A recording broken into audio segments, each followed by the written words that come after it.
오늘은 삶의 열매가 더 중요합니다 라는 제목으로 하나님 말씀을 나눕니다. 우리는 고린도 교회 안에 있는 은사의 문제를 다루고 있습니다. 어느 교회나 처음 교회를 시작하게 되고 처음 교회를 시작하게 되면 하나님께서 그 교회 가운데에 강력한 표적을 몇 가지 보여주십니다. 왜냐하면 믿지 않는 사람들을 전도해야 하기 때문에 저들에게 영적인 세계가 있다는 것을 보여주는 그러한 사인으로 강력한 표적을 보여주십니다. 지난 주일에 가나의 혼인잔치집에 우리 예수님께서 물을 포도주로 바꾸는 그러한 놀라운 기적을 보여주셨습니다. 복음서에 보면 예수님께서 많은 기적을 보여주셨는데요. 그 기적을 행하시는 것은 예수님을 믿게 하기 위해서 표적으로 기적을 행하신 것입니다. 왜냐하면 이 표적은 그것 자체가 아니라 그 기적을 통해서 무엇인가를 가리키고자 하는 것이었습니다. 그 가리키는 방향이 바로 예수님이 하나님의 아들이시다, 이걸 보여주기 위해서, 이걸 설명하기 위해서 예수님께서 기적을 보여주시고 그 기적이 필요했던 것입니다. 마찬가지입니다. 초대교회 안에 방언의 은사는 그 자체가 목적이 아니었습니다. 방언의 목적은 은사였기 때문에 일하면 되는 것이고 그 은사를 통해서 하나님과 개인적으로 신비한 언어를 나누면서 힘을 얻으면 되는 것입니다. 힘을 얻어서 그 힘을 가지고 교회에서 일하면 되는 것이고 그 은사를 통해서 교회 가운데에 그렇게 사람들에게 또 함께 일하면 되는 것입니다. 근데 문제는 뭡니까? 그 은사, 방언의 은사를 가지고 초대교회 안에서는요, 자랑질을 했다는 것입니다. 서로 비교하고 방언 못하는 사람을 하급으로 보았다는 거예요. 근데 성경은 분명히 말합니다. 세상에서 가장 큰 은사는 사랑의 은사라고 분명히 말씀하고 있죠. 방언의 은사는 교회의 덕도 세우지 못하고 개인의 유익만 되는 은사였습니다. 바로 이런 문제가 고린도 교회 안에 벌어지게 된 거예요. 일하라고 은사를 주신 것을 가지고 자랑질을 하고 있는 것입니다. 방언이라고 하는 것은 개인적으로 하는 것이고요. 골방에서 하는 것이기 때문에 아무 문제 없으려면 그냥 일을 하면 되는 거예요. 그런데 방언을 하는 사람들이 예배 드리는 중에 방언을 하고 공적인 자리에서 방언을 하고 또한 믿는 사람들 앞에서 했다라는 것입니다. 오늘 성경의 후반절에 보니까 믿지 않는 사람에게 쓰여지는 은사가 바로 이 방언의 은사였습니다. 왜 그렇습니까? 방언을 통해서 영적인 세계가 있다는 것을 예수님을 믿지 않는 사람들에게 보여주기 때문에 그렇습니다. 오늘 성경에 보면 이 방언의 은사를 가지고 자랑하려고 하는 그러한 시험들이 있었다라는 겁니다. 또 한 가지는 최하위의 은사를 가지고 마치 방언이 최고의 은사인 것처럼 착각했다는 것입니다. 그리고 방언을 하지 못하는 사람을 무시하고 또한 이 방언을 통하여 자기의 구원의 표징으로 삼았다는 것입니다. 이게 잘못되었다는 것이고 이걸 사도 바울이 하나하나 지적하고 있는 것입니다. 오늘 말씀을 보기 전에 다뤄야 될 문제가 하나 있습니다. 이 방언이라는 것은요, 기독교 안에 주어진 은사 가운데 가장 자극적인 것입니다. 겉으로 드러나는 그러한 자극적인 게 이 방언의 은사입니다. 여러분에게 한번 묻습니다. 우리가 주일날 교회 와서 하나님 말씀을 듣고 그 말씀을 깨닫고 또 이해를 하고 그 말씀을 가지고 집에 갔는데 그 집에 가서 적용을 하고 그렇게 살아가는 것, 교회에서 은혜 받고 하나님 말씀을 가지고 집에 가서 그 말씀대로 살아가는 것이 쉬운 일입니까? 어려운 일입니까? 어려워요. 그 말씀에 은혜는 받았어요. 깨달았습니다. 그런데 그 말씀대로 내가 적용을 하려면 어려운 게 바로 왜 그렇습니까? 나는 은혜 받았는데 집에 가면 그 환경은 전혀 바뀌지 않았다는 것입니다. 그래서 고통스러운 거예요. 말씀대로 산다는 것이 고통스러운 것입니다. 은혜는 받았는데 그 은혜 가지고 직장 가서 가정에 가서 그대로 살려고 하니까 참 힘든 것입니다. 여러분, 은혜 받고 세상에 나갔더니 세상이 바뀌어져 있던가요? 세상은 그대로 있어요. 아니, 더 악해져 있습니다. 우리가 은혜를 받았다라면 사탄이요, 우리를 가만히 두지 않을 거라는 것이죠.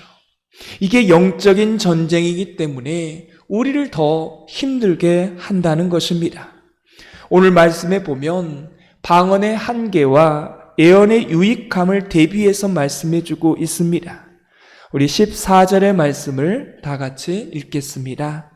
내가 만일 방언으로 기도하면 나의 영이 기도하거니와 나의 마음은 열매를 맺지 못하리라.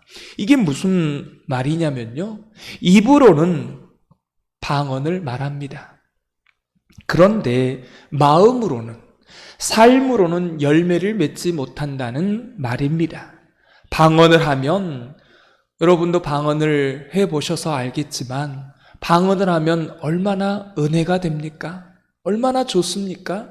예수님과 하나님과 깊은 교제를 하면 너무나 좋아요. 은혜가 됩니다. 근데 문제는 뭡니까? 여기에서는 은혜 받고 방언도 하고 하나님과의 깊은 교제를 가졌는데 이제는 세상으로 나아가면 현실은 은혜스럽지 않다는 것입니다. 어떨 때는 현실에 맞닥뜨리게 되면 절망하게 되고 결국은 어떠한 열매도 나타나지 않는다는 것입니다. 방언은요, 이럴 가능성이 많은 것입니다. 그래서 우리는 은사를 받을 때마다, 은사를 사모할 때마다 하나님, 이 은사를 통해서 내 가정 가운데에 교회와 직장을 변화시키고 내 의지적으로 그것을 반응할 수 있도록, 열매를 맺을 수 있도록 우리는 기도하셔야 합니다. 다 그렇게 이렇게 나 좋으라고, 나만 좋으라고 하나님이 우리에게 그런 은사를 주신 게 아니라는 것입니다. 은사를 주신 목적은 교회 안에 유익이 되고 덕을 세워야 하고 성도를 세워져야 하는, 성도들을 세우는 일에 이 은사가 쓰여져야 한다는 것입니다. 여러분, 이 방언과 비슷한 게 직분입니다. 직분도 방언과 같이 얼마나 자극적인가요? 왜냐하면 세상에서는 아저씨, 아줌마, 할머니 이렇게 부르는데 교회에 와서는 장로님, 권사님, 목사님 이런 호칭을 받게 됩니다. 이건 인간적으로 보면 매력적인 호칭입니다. 또 교회 안에서 이런 직분자들을 존경해 드립니다. 그런데 이 직분 또한 은사라는 거예요. 여러분, 은사는 뭐예요?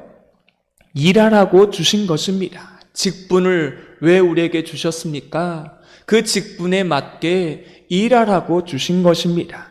그 일을 가지고 자기의 삶의 열매를 맺지 못한다면 사실은 이건 괴리감이 생기는 거예요. 그리고 다른 사람에게 상실감을 주고 이것이 교회의 덕이 안 된다고 하는 사실입니다. 우린 이거를 기억해야 합니다. 그래서 오늘 말씀은 입으로는 방언을 하더라도 결국 마음의 열매, 삶의 열매로 이어져야 한다는 것입니다. 이런 것이 없다라면 그 방언이 유익이 없다는 거예요. 또한 오늘 말씀에 보면 못 알아듣는 그 방언, 너희가 방언으로 감사하다는 말을 하면 사람들이 어찌 그걸 알아듣고 아멘이라고 반응하겠냐는 거예요. 우리 16절 말씀을 다 같이 읽겠습니다.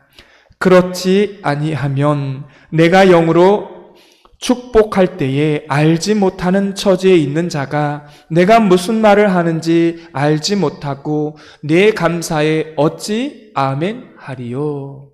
이 말을 쉽게 표현해 보면 방언으로 말하면 아무리 하나님께 감사하다라고 하는 그 마음이 주변 사람들에게 잘 전달되겠냐는 거예요. 방언으로 감사하다는 그 말을 알아듣지 못하는 것입니다. 우리는 두 가지 감사가 있어요. 하나님 감사합니다. 우리 곁에, 우리 옆에 함께 일할 수 있는 동역자를 주셔서 감사합니다. 날마다 새벽마다 함께 기도의 동역자로 이렇게 옆에 우리 권사님들 붙여주셔서 감사합니다. 이런 감사가 있잖아요. 이런 감사가 있는데 이 감사의 내용이 하나님께 하지만 이 감사의 내용을 듣게 되면 우리는 화답을 하게 됩니다. 그래서 우리가 대표 기도를 하면 감사의 기도가 나오면 아멘, 아멘 하면서 화답을 해요. 근데 공중기도하는 사람이 알아듣지 못하는 방언으로 기도하면 그걸 못 알아듣기 때문에 화답할 수가 없는 것입니다. 기독교 예배는 이렇게 함께하고 화답하는 형식이에요. 하나님 말씀을 제가 전하면 우리 권사님들이 아멘으로 그렇게 화답해 주지 않습니까? 그런데 공중기도 하는데 방언으로 하면 이걸 못 알아듣기 때문에 어때요? 아멘을 할 수가 없는 거예요. 그래서 쥐죽은 듯이 조용했다는 겁니다. 왜요? 알아듣지 못하니까 그런 것이죠. 그래서 오늘 성경은 뭐라고 말씀하냐면 통변하기를 기도하라, 해석하기를 기도하라 라고 말하고 있습니다. 이 말은 해석되지 않는 그런 방언을 하지 말라는 것입니다. 그래서 오늘 19절은 이렇게 말합니다. 알아듣지 못하는 방언 1만 마디보다 알아듣는 애언 5마디가 더 낫다. 이런 비유를 하고 있어요. 기가 막히죠? 5마디와 1만 마디의 그 차이는요, 엄청난 차이인 것입니다. 그럼 이 애언이라는 것이 무엇입니까? 우리가 애언을 배웠죠? 어제 말씀을 드렸죠. 애언은 미래의 일을 맞추는 게 아닙니다. 기독교의 애언은 말씀을 선포하는 것입니다. 자기가 이해해서 쉬운 말로 사람들에게 알아듣도록 말하는 것이 기독교가 말하는 애언입니다. 이건 목사만 할 수 있는 것이 아니라 예수님을 믿는 모든 사람들은 다 애언을 할 수 있습니다. 성경이 말하는 애언자는 미래를 맞추는 사람이 아니에요. 맞출 수도 없습니다. 미래는 결정되어 있지 않기 때문에 맞출 수도 없어요. 미래를 맞추는 것이 아니라 성경을 쉽게 이해해서 쉽게 전달하는 것입니다. 여기서 중요한 게 있습니다. 알아들을 수 있는 말을 하는 것입니다. 그래서 종교개혁자는 이렇게 말했습니다. 말씀을 전하는 자들은 한 손에는 성경을, 한 손에는 신문을 들라고 했습니다. 왜 하필 신문을 예를 들었을까요? 그 하늘의 고귀한 언어를 쉬운 땅의 말로 그 당시의 언어로 풀어내려면 그것을 신문이라고 말하는 것입니다. 그래서 성령의 은사는 깨달아 알아듣기 쉽도록 말할 수 있는 방법이 바로 방언이 아니라 그 말할 수 있는 방법, 당시의 그 언어로 풀어내려면 그 신문을 말하는 것입니다. 그래서 성령의 은사는 공적인 자리에서 알아들 수 없는 방언은 하지 말라는 것입니다. 그러면 사실은 이 말씀을 누가 해야 하는 것입니까? 방언을 못하는 사람이 이 말을 해야 할까요? 아니에요. 방언을 하는 사람이 이 말을 해야 오해를 받지 않습니다. 그래서 사도 바울은 18절에 이렇게 말합니다. 다 같이 18절 읽겠습니다. 내가 너희 모든 사람보다 방언을 더 말함으로 하나님께 감사하노라. 사도 바울은 방언을 많이 했던 사람입니다. 그럼 사도 바울은 어디서 어떻게 방언을 했을까요? 골방에서 하나님과 개인적으로 했던 것입니다. 그런데 자기가 이렇게 많은 방언을 말하고 있는데, 말하는 사람인데 이 방언보다 예언이 훨씬 더 중요하다, 이렇게 말해서 이게 고린도 교회 안에 더 잘된 일이었던 것입니다. 그래서 22절은 말합니다. 방언은 믿지 아니하는 사람을 위한 것이다 라는 것이죠. 왜 믿지 않은 사람을 위한 것일까요? 그 사람들도 알아듣지 못할 것 아니겠습니까? 신앙 안에는요, 이렇게 영적 세계가 있구나, 이걸 깨닫게 한다는 거죠. 이게 표적이 된다는 것입니다. 만약에 우리가 방언을 했어요. 그걸 믿지 않는 사람이 봅니다. 본 사람이 물어봅니다. 못 알아들으니까. 도대체 그렇게 하는 게 뭐냐고 물어볼 것 아니겠어요? 그럼 주님과 신령한 대화를 하고 있다라고 말하는 것입니다. 그러면서 내가 얼마나 대단한 사람인지를 말하고 그렇게 보이게 되면 이거는요, 우상 숭배가 되는 것입니다.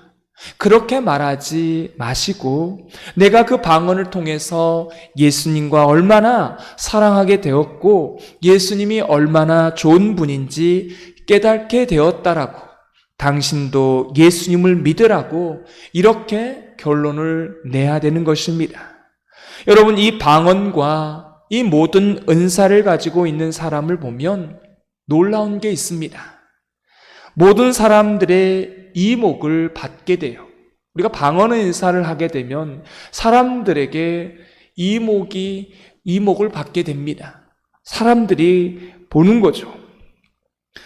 사람들이 보면서 그때 그 은사를 가지고 있는 사람들은요, 반드시 세례 요한과 같이 말을 하셔야 됩니다.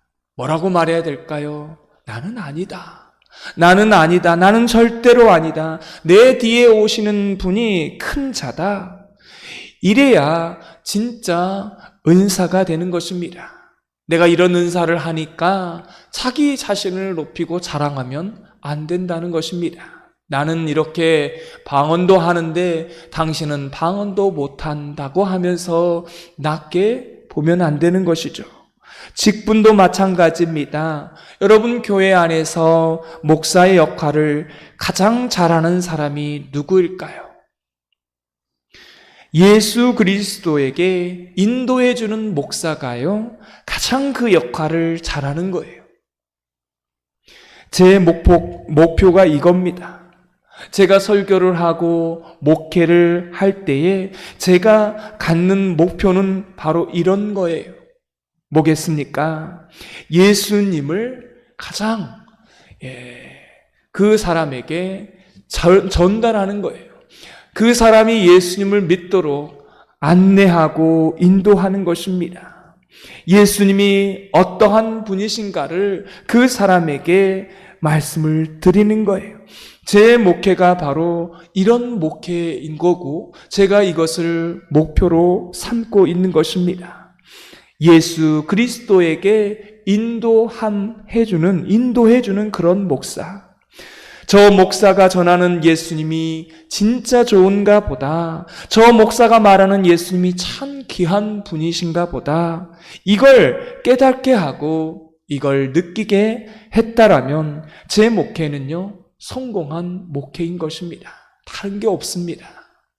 말씀을 통해서 예수님을 믿게 하고 예수님께로 인도하는 그것이 저의 목회의, 저의 설교의 최종의 목적입니다. 여러분, 교회 안에 있는 직분도 마찬가지입니다. 여러분의 섬김을 통해서 교인들이 저 장로님이 믿는 예수님이 진짜 대단한가 보다, 이런 말을 들으셔야 한다는 것입니다.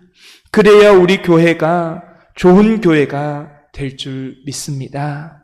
사람들을 예수님께로 인도하는 그런 직분, 그런 은사자가 되시기를 주님의 이름으로 축원합니다. 오늘 말씀의 느낌과 깨달은 점을 적어보시고, 해야 될 것과 하지 말아야 될 것 한 가지씩 적어보시고, 이 말씀대로 사는 하루가 되게 해달라고 기도하는 시간 갖겠습니다. 하나님 아버지, 1만 마디 방언보다 5마디 예언하는 것이 훨씬 낫다고 말씀해 주셨습니다. 방언의 은사는 골방에서 하나님과 개인적으로 친밀한 관계를 통해서 그곳 가운데에 힘을 얻어서 하나님의 일을 하는 것이고, 방언의 은사는 자랑하는 것이 아니라 비교하며 다른 사람을 낮게 여기는 것이 아니라 방언을 통해서 교회의 유익을 주고 덕이 되어야 하는데, 그렇지 못한 고린도 교회를 봅니다. 방언으로 말을 하지만 삶의 변화는 없는 모습을 사도 바울이 보면서 지적하고 있습니다. 우리의 직분도 이와 같기에 일하라고 주신 그 직분대로 일할 수 있는 저희들 되게 하여 주시고, 우리의 그 직분을 통해서, 그 일함을 통해서, 삶의 열매를 통해서 교회의 유익이 되고 덕이 되도록 우리 가운데 그러한 은사로 사용되어지게 하여 주옵소서. 예수님의 이름으로 기도드리옵나이다. 아멘.